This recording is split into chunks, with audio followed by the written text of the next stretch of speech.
Yeah. by what they've read and seen since, describing essentially what they remember. Yeah. It's just a nice part of the world. It really is. Yeah. Everybody's so helpful. Hang on now. Let's see how our Tinker Toys are all put together here. Have we got any kind of an audio level? Yeah, if you just want to give me a little bit of... Glenn, would you just say a couple things? Okay, first of all, the phone was ringing, right? Okay, the way I became involved in this was started out in the early afternoon, around probably 1:30 in the afternoon, and I received a telephone call from the mortuary officer out at the Walker Air Force Base, Army Airfield Base, and he was inquiring about what would be the smallest possible casket that we could get that would be hermetically sealed. And at that time, I know that we had used like the 4 feet and caskets. We had used those before, but I thought they also made them in a 3/6. So, but he wanted to know if we had any in stock, and I said no. But if I can make a call to Amarillo, I can have him in, by 7 o'clock the next morning on a truck. So he said, I'll get back to you. And that was the first contact that I had with the base. And then what? Then he called back, probably 45 minutes or so later. And he said, I need to ask you some more questions. He said, in case something like this should happen, he said, we need to know what the preparation, what your preparations are for the bodies that had been laying out in the elements, And he said, we need to know also what if your treatments of the bodies are the remains, what could you do to them, and if your treatments, would it change any of the chemical breakdown of the tissues, the blood? Would it make a difference? And I said, I thought probably it would. And I said, of course, he knew exactly how we would treat those bodies because we have an outline from them and what we really have to do. I think he already at that point knew exactly what we would have to do. Did he disclose to you what he had? No, I told him. I said, if you have a problem, if you want, if you have something you don't really know what to do about it, let me come out, and I'll, try to help you do whatever you want to do. And he said.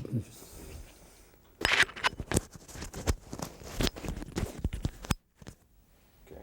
And he said, no. He said. Let's just back up just a minute there. Let's start again with, you were saying you told him that you can come out and take care of what he had, right? Yeah. Why don't you pick it up from that point again? So, anyway, he said, well, we don't really have anything. He said, we're sitting here thinking in case we should get involved in something like this, what would be our preparation? What should we do? Then I went through, I said, do you really want to know how we would do it? Well, yes, we would like to know. So that's when I explained to him that we would have the vats that we would fill up with formaldehyde solution with water, and we put the bodies in them, let them stay there for 24 hours, and then take them out. And then we would pack the bodies in, would be a sawdust and really a lime, what we would pack them in, then wrap them in the plastic. That's bodies that were badly decomposed. If there was tissue, deep tissue, we would have to do it hypodermically with needles to get to the deep tissue. Then we would have to aspirate the cavities if the cavities hadn't already ruptured, and then put some cavity fluid in those. I said that's, kind of normal procedure. Now, at one point, you finally offered to take care of it for them. Well, I offered 2-3 times, yeah. Can you review what that conversation at that point? You mean when I offered to take care of them? Yeah.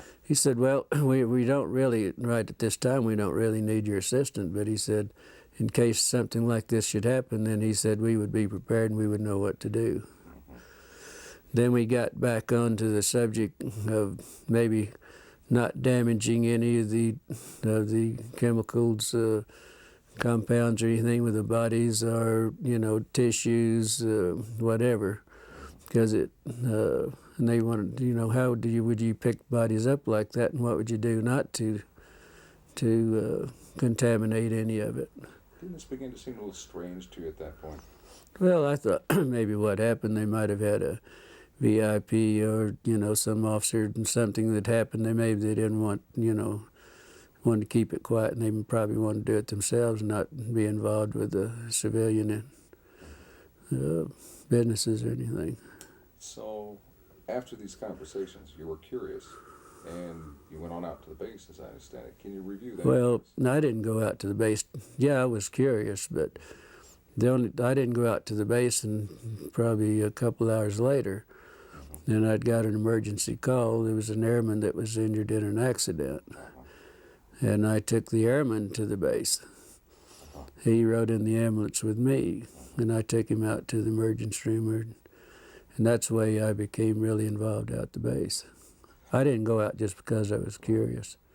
Give me the sequence from the time you picked up the airman and just describe to me.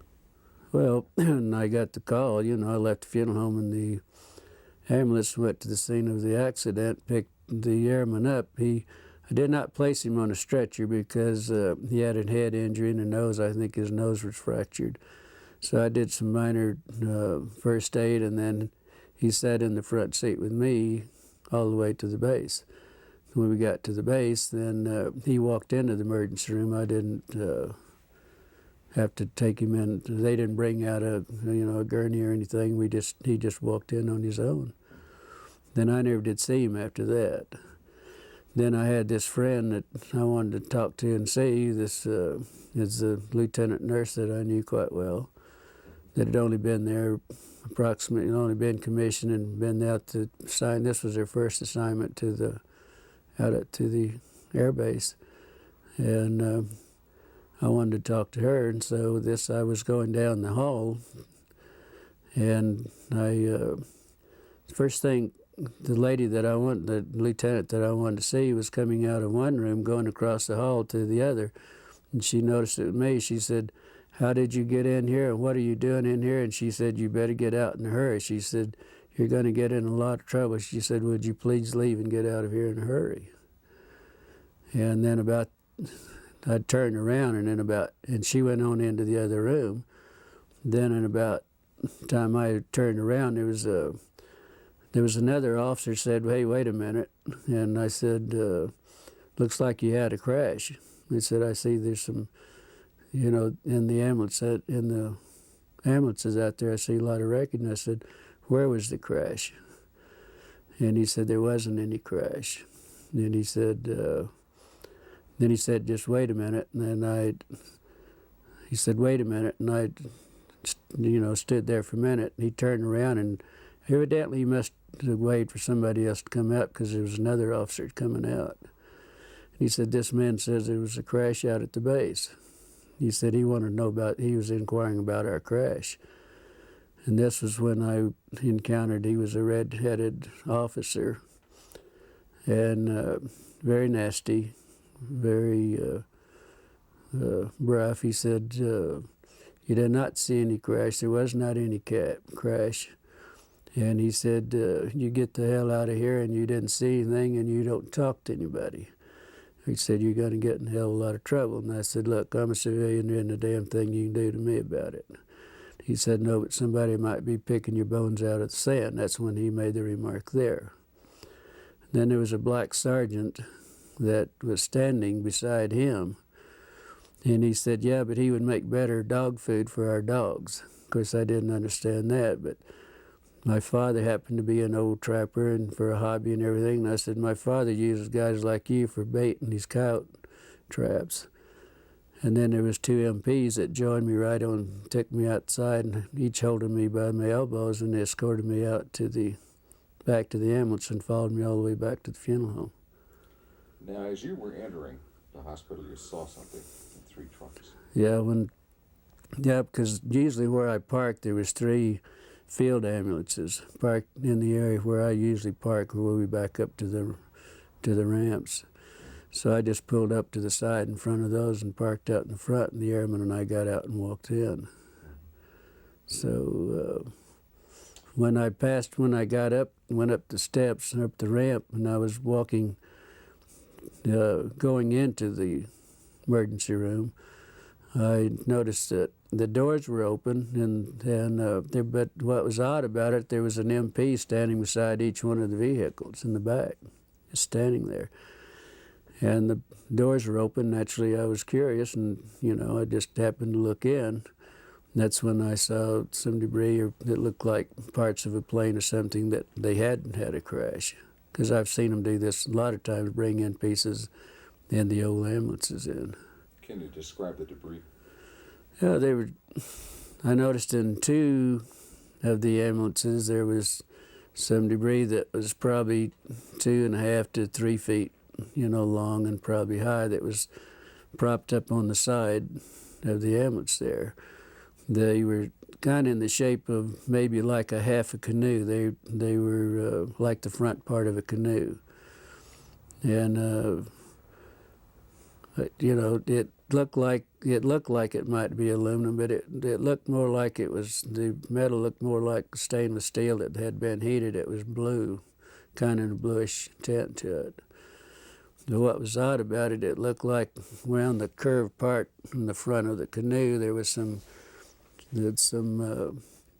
designs or something. It kind of reminded me of maybe some Egyptian signs or whatever. And it was probably about 3 inches in high, and probably the length of what the wreckage I saw, it looked like it was the length. And the same thing was in the other ambulance too. I mean, I saw practically the same thing. The pieces that were practically the same size, and the insignias looked like whatever that might be was part of the wreckage. How did your friend feel about what she saw? Well, I didn't know really until the next day. And I called out. I kept trying to get a hold of her because naturally I was curious and I wanted to know what was going on. And so I called out the next day, and then probably around 11:30, she said, "I know you've been trying to get a hold of me, but I haven't been available." And she said, "Why don't you meet me at the officers club? If you have time, meet at the officers club, and we'll have lunch. And I want to talk to you." And the funeral home we had at that time, we had some of the businesses there had an associate membership to the officers club, and our funeral home had that membership, and also had a card to identify myself and what business that I was, associated with. So I had no problem. One time I'd go to base, all I had to do, a lot of times if it was in the evening, I'd have to stop and sign a visitor's and get a visitor's pass and then turn it in when I left. But it was no problem going out there. So I went on out and met her. Beg your pardon? Tell me about lunch. Well, we, both ordered. I'm not sure, remember what we ordered, but it was just a light lunch. But she was so upset. She looked like she was, in shock, is what she really talked like and looked like. And she said, I said, well, I was just curious. The only reason I want to talk to you, I was curious on what happened. And she said, well, you won't believe it. And she says, I don't believe it either. But she said, I got in a lot of trouble on this thing. I'm not real sure about this. But she said, then she pulled out of a little purse or little pocketbook, whatever she had there. She gave me a little diagram that she had drawn some figures of some arms and face and so on. She told me that this is what was in those, that it was a crash. It wasn't an airplane, but they didn't know what it was at that time. These were bodies. Yeah, but she said we have 3 bodies. That there was 3 bodies. She said 2 of them were very mutilated.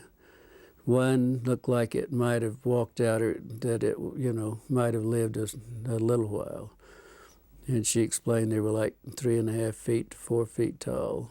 The two of the bodies were the you couldn't identify much because they were practically destroyed, and it looked like maybe that they might have been a predatory animal or something might have been doing some damage on the bodies too. How did she describe their head and their hands? Well, she said the head, and in the little drawings that I had, the way she explained it and the way she drew it, that the heads were somewhat larger than a human heads. The hands were long, no thumbs. It was just the long, very delicate fingers at the end of on the underside at the tip of each fingers was a pad-like, maybe a little pad, but it looked like the skin had maybe little suction, like the little suction cups on those. On the no fingernails on the hands. The head, the lips were very just a long, narrow, more or less, not full lips like we would have in most of our people, but very fine lined, very fine lips. There was no teeth. That was the inside of the mouth. It was kind of like a real a gums, or maybe it was. She said to explain it. It was almost as hard as if it was rawhide, maybe, at that. The ears. There was only 2 small orifices on each side of the head, with looked like a couple of small lobes that might, some way that might cover both of those, but there was not a protruding ear. And also that the nose, there was only 2 small orifices in the nose. There was really no nose that was convex. It was all just flush with the face. Was she emotional about all this? Very much so. Very emotional. She would have to stop and drink water every once in a while, and also she never touched a meal. All the time we were talking in an hour and a half that we were there, she never touched her meal. Any other demonstrations of emotion? Indications of how she was upset? Well, just, every once in a while she'd go like this, and wringing her hands, and she said it was the most I've never been so horrified in my life. I've never seen anything so gruesome in my life. I've never smelt anything that smelt worse in my life. And she told me that when I saw her, she was leaving the room to go to the bathroom because she was deathly ill and was going to throw up. Did she recognize any of the doctors by the examining the body? She told me, she said, I asked her that question, which of the doctors, and she said, I don't know that I knew them, and that was her answer. So, but she said she walked in the room and they said, hey, we need you, you need to help us. And that was the way she became involved in it. And then she got ill. The doctors also became very ill. They would have to do a little examination, then they'd have to leave and go sit down, and then they would come back and do a little bit more. It was that bad. After your conversation with her at lunch, can you describe what happened next? How you were unable to see her again, and how you learned the... Well, yeah, we'd visited a while, and then I had to get back to the funeral home, go back to work, but then I never did see her after that. And I called out the next day to see how she was feeling, and they told me that she wasn't available. Then I wouldn't be available that day. I called the next day, and they told me that she'd been transferred. And it was rather odd because she'd only been at the base less than 3 months. That was her on commission less than 3 months, and that was her first assignment. So it was rather odd that she would be transferred out, within 3 months. So and later on, you attempted to. I guess you got a letter. Then about 2 weeks, probably 2 weeks, at least 2 weeks. Could have been a little longer, but I know it was at least 2 weeks. I got a letter addressed to me at Glen Davis at the Ballard Funeral Home. With she didn't sign. It didn't have any returned address or anything on it. But inside of the letter, It was just a note. She said, I don't have time to write. I will write later. This is my APO number. And that was the extent of it. So then I wrote back to her and asked her more or less how she was feeling and why the sudden transfer, and then I hoped that she wasn't in any trouble. It was just a short note. I really didn't go into a lot of detail or anything. Then probably 3 weeks or probably a month after that, then I got the letter that I had mailed to her. It was returned. It was stamped return, and also it's in red printing it said deceased, and that's the last time I ever heard anything about it. Then, then I went out to the base a few days later, and I was talking to one of the nurses, and I said, whatever happened to the lieutenant? And she said, well, the rumor is that we heard that she was killed with 5 other nurses in a training mission in a plane crash. And that was it.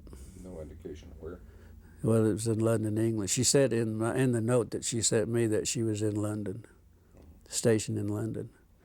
And that was it. That's the last time I ever heard. Do you believe that she's dead? No, I don't think so. After all that's happening and after, threatening me and everything, I doubt very seriously that she was. I would hope not. What would you like to say to her if she happened to see this? Well, if she happened to just see it, if she feels like if she wants to talk, if she feels like I would like to hear from her, yes. See what's been going on in her life and why she wasn't able to contact me. If she, feels like it.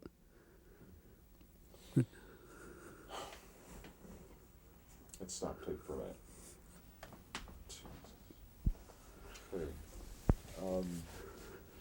Now, the sheriff told your father you were in trouble.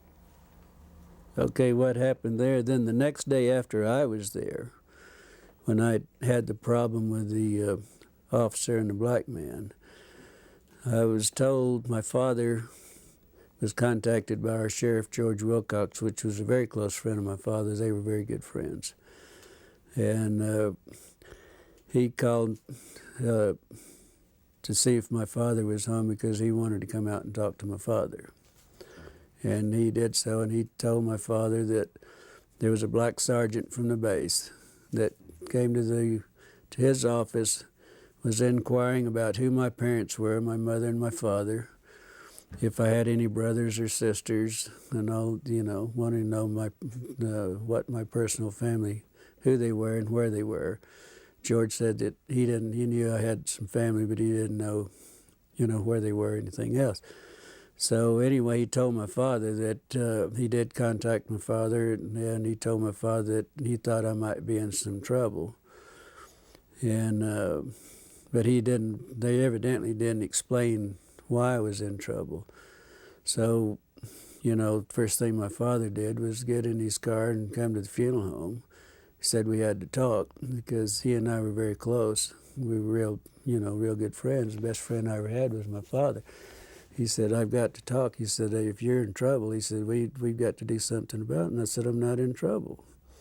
He said, well, you are. He said, George Wilcox told me that you were in a lot of trouble and that you got involved in something that you had no business getting involved in and that you could be in a lot of trouble. And I said, so I told my father the story, and he's the only man that I've ever told this story to until I talked to Stan Friedman and to you people, and that's it, period. And I did tell my father what the story was. Of course, it was unbelievable for him. But then he became very upset, and he wanted to go shoot a few people and all that because they did threaten my life, and so that was the way my father heard about it, and that was the extent of my family. And he never would tell him who my brother, and I had a brother that was a fighter pilot during that time, and I had 3 sisters, and one of them was a nurse. But he would never tell him anything, and so he didn't tell the sheriff or anybody else, because the sheriff was supposed to call him back and give him the names and where they were at, and he wouldn't do it. Let's get back to your friend. Did she express an opinion as to what she thought these beings were? Did she think they came with it? Well, She the only remark that she ever made was that they definitely weren't humans as we know humans, but they could be from another planet. Or the doctors were explaining this, that they couldn't be from our planet. They had to be an alien, or had to be something else, but not in our planet. She had a phrase she used to describe how they looked to her. You remember that? You were telling me? Like little black Chinamen? Well, she said that, well, of course they were, first thing she said, they were black. They were just as black as they could be, but probably laying out in the elements in July in Roswell with 105 to 110 temperature every day and 80 degrees or so at night. I mean, that wouldn't be uncommon, because we picked up a lot of sheep herders of people that have been found dead that's laying in the desert, for days and bitten by rattlesnakes or whatever. And they do turn, as black as they can.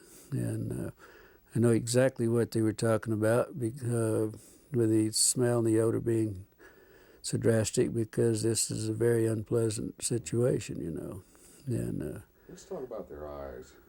How did she describe their eyes? well, she said that, of course, their eyes were set back into the skull. Oh, and it was I thought it was interesting also that she said their skulls, the doctor said their skull bone structure wasn't like ours. It wasn't actually a bone. It was probably a real heavy cartilage. It looked more or less like a newborn baby. The skull was very pliable. You could mash on the skull and it would, it would give.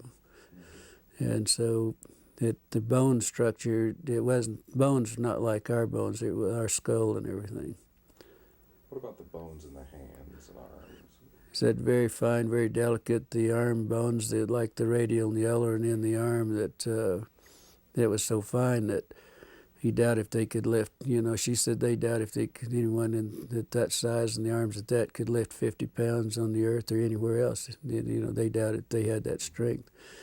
But she said the one that hadn't been mutilated to a great extent, it reminded him of a real small ancient Chinese person, no hair at all, and very, very delicate skin. In fact, he said the skin would look like they could almost see through it, almost transparent. Why don't you give me a paragraph on the ears and the nostrils? Well, the ears, like I think I stated to you, that the ears, there was a couple of small orifices, one on top of the other, with two little lobe flaps, one over the other. They didn't really know if they had any significance, how they worked or what. They didn't go into that. The nose was only a couple of very small orifices, holes right there, just above the lip line. But it had, there wasn't anything covering it. And it was just like two small indentations there, and that was it. Said it was very unusual. Does anyone else, Don, Carol, do you have anything that you think You're we talking should about add? the hands. The hands. Yeah. Describe the hands. The hands, well, there was one hand. There was one hand that evidently wasn't attached to the arm. And she said that where she got sick and left the room was that this doctor had the long forceps and picked the hand up and turned it over. And that's when they noticed that there wasn't any thumb. None of the bodies had any thumbs or anything. They were just long, very fine, very delicate fingers, no fingernails. But right at the tip of each finger, it looked like there was a pad.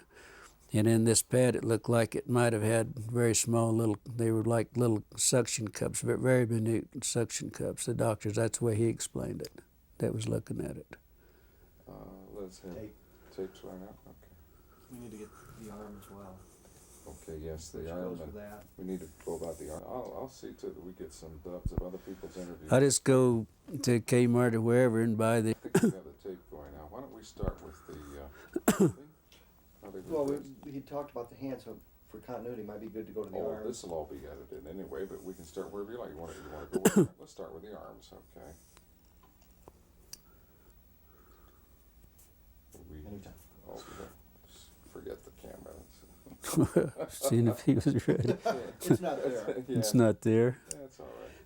But you were asking me to describe the arms, and this was another thing that the lieutenant brought out, that it was very the difference between theirs and ours, that from the wrist to the first joint here, that it was probably 1.5 times longer than the top part up here. It was very odd looking. It was very odd, she said. And the very small arms, very small. Bone structure? Bone structure. Of course, I asked her about the bones because we were talking about the wrist bones and everything, and she said it was very similar to ours, but the bones were so small that their bones probably wasn't in the arms wasn't any larger than my finger. Wow. So Heavens. Okay, now give me 2 or 3 sentences on how they were dressed. If they were dressed. we never mentioned it. Is that right? Never talked about the dress. Did she say anything about sex, or was she able to determine? She said she really never. She was so sick and everything that never even entered her mind.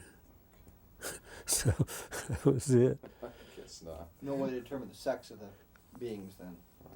Well, it wasn't discussed with her. It probably was, but like she said, I was so ill and so horrified that I don't.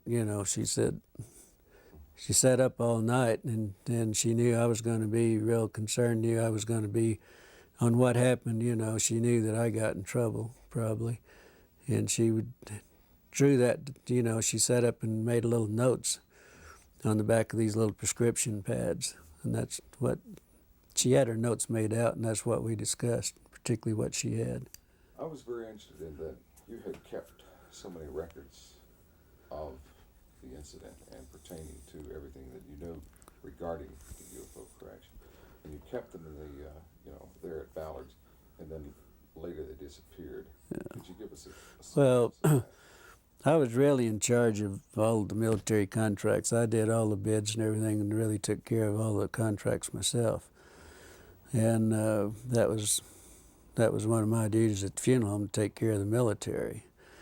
And I had a file on everything that ever happened at Walker Air Base, like Bob Hope and some of the big orchestras, and everybody'd come and have the big parties and everything in the hangars. I attended, but I would also have pictures and everything. I had a personal file that I kept, and I kept everything in this file that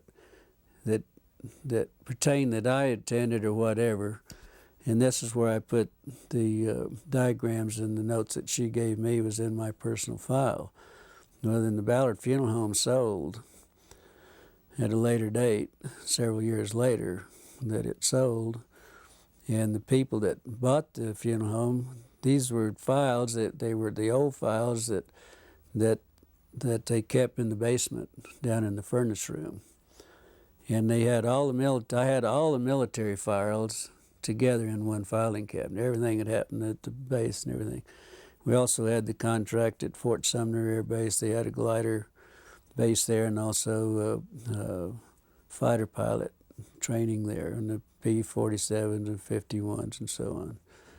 And so I had all the files. Everything was one filing cabinet, was strictly all military. And that's where I had all this filed away. I had all this filed away. I even had the newspaper that Walter Haut, the headlines and all this, the next day. I had all that in his files. And what interests me is that out of all these files, Yeah. all these different topics, only one was missing when you went to look for it, and that was the one pertaining to this. Yeah. Can you review that for us? Well, no, there were some of the other files were missing also, not just my own file. But my file was in the same, all of my file was gone. But there was also some files, they had destroyed most of the files that were pertaining after a certain years. They just gotten rid of them. Mm-hmm. And they told the manager of the funeral home, that's the manager there named Raymond Otero, also told me that he knew my file was there, Joe Lucas, that was manager at that time, knew my files were there. And he and I'd had some personal problems, and he said, get rid of his damn files. We don't want anything that remind us of him. And that's where the files went, really. There was some discussion about how to preserve the bodies, Right. dry ice and that sort of thing, and you kind of addressed Oh, that, well, where they got the ice and things. Okay, then the mortuary officer, what would you do if you had to ship one out? And but you couldn't do anything to it. I mean, that you couldn't, do any treatments or anything. What would you do? I said the only thing you could do that I would suggest, that first thing, if you have a problem, don't want to destroy any of the tissue, any blood cells, anything that you don't want to destroy, I would suggest that you contact a pathologist. And I said, I'm sure the Army Airfield, somebody's got some pathologists around. I didn't know that they had one in Roswell. But I said, if I were you, I'd call a pathologist and ask him how he would like to have it done, or whatever you're going to do, or whatever it is. You better do what the pathologist, because he's the one that's going to do the autopsy and make the reports. But I said, the only thing I know you could do is just go to Clardy's Dairy or Sunset Creamery. We had 2 at the time, and buy all the dry ice you can and pack them in dry ice if that's possible. And that's what I suggest that they do. Excuse me, Glenn, you're hitting my mic with your Oh, thumb. sorry about that. It's all right. I've done it at least 8 times I already know it's this not week. personal, I guess. No. Okay, what do you think? I think as a suggestion, you might want to do that part again if you think you'd like to use it, because The dry ice? you probably hit it just a few times and it might. Oh, sorry about that. Isn't this a picky business? Glenn Dennis, take 2, Clarity Yeah. Dairy. All right, let's go back and go over the dry ice then again. Well, okay. What I suggested to the mortuary officer, I suggested this to the mortuary officer and we discussed this probably for 20 minutes or better on the telephone. And I kept telling him, hey, if you have a problem, if you got something out there, if you need our services, we have the contract. I would be glad to come out and help you take care of it. And he said, no, this is for future. Kept always referring this was for future use in case we did have something. But then I said, well, first thing you better do, you better get a hold of a pathologist. I don't know whether you have one at the base, but I know you probably have the top pathologist, something similar to those words. And I said, that's what I do, and you better let him give you the instructions, and then you better do what he tells you to do, because he's the one that's going to do the autopsy.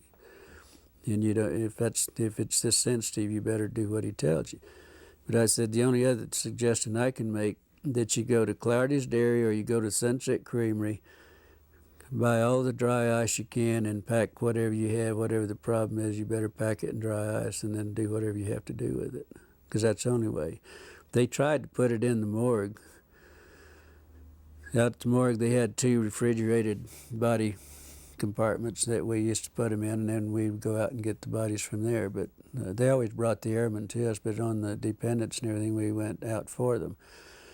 But they weren't cold enough, and it became so offensive. They were afraid they were going to, upset everybody in the hospital.